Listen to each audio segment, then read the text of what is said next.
everybody, today I am making another new recipe. This time I am making slow cooker mac and cheese.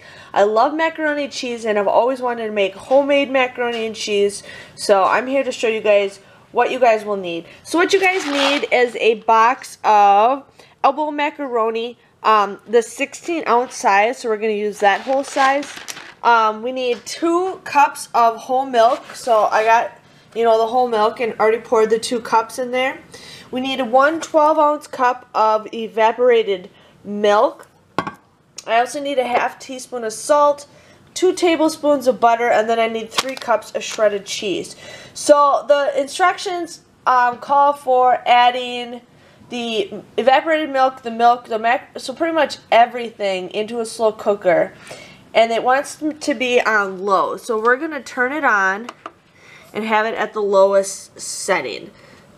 Okay, so first I'm going to add the evaporated milk.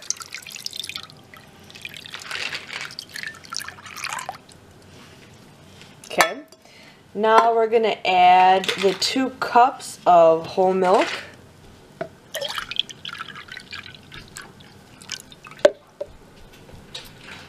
The box of macaroni.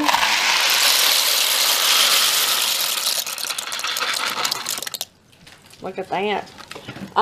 Then it's going to ask for the salt, which I'm just going to shake a bunch of salt in there. Sorry for shaking the camera. And then it says the butter. If I can get it out of the paper, that might help. Oh, there we go. And then 3 cups of the cheese. So I got 1 bag of cheese. It's good. 1 bag of cheese covers 2 cups, so we're going to do about half. It's pretty. It's pretty? Yeah. Okay, so that's about 3 cups right there. I live in Wisconsin, so you can... need more. Okay, I live in Wisconsin, so you can never have enough cheese. So then what we're going to do is... No, honey. So now we're just going to mix this up, and then we're going to let it cook on low for 1.5 hours to 2 hours, so... I'm excited to see what this tastes like. I've never made homemade macaroni and cheese before, so I am super excited. So once it's all stirred up, I'll show you guys what. Okay, so I mixed it up a little bit, but yeah, like I said, cook on the lowest setting for 1 to 1.5 hours. But then it says cook the pasta until it's pretty much done or until you're saying. But it does say stir after 30 minutes and then check the macaroni after an hour and 15 minutes. So I'm just going to put it on for about 30 minutes just to mix it up and then I will come back. So it's been in for half an hour. So it just said to stir it after 30 minutes.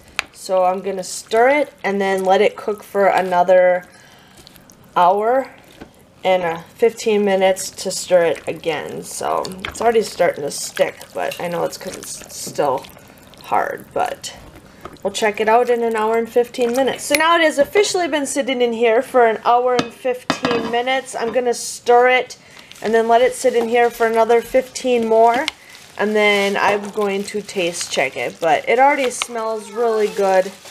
It looks like it's done to me, but I'm just going to let it cook for a little bit, and my camera's starting to steam up, so that means it's warm. And I'll show you guys in a little bit. Okay, so this has been sitting for about an hour and a half. It tastes good. I tried a little bit of it, so I'm going to get it on a plate and show you guys really what it looks like. But this turned out perfect for an hour and a half on the slow cooker.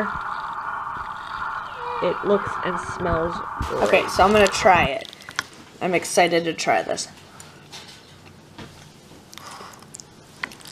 I like it. I would probably use a different mixture of cheese, but it did say for sharp cheddar, but I think just a little bit of other cheese would make it taste really good. But otherwise, it's soft. It's perfect.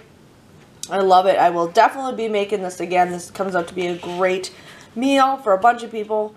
If you guys enjoyed this video, please give it a thumbs up. I have the recipe down below, and I'll see you guys later. Thank you guys for watching. Bye-bye.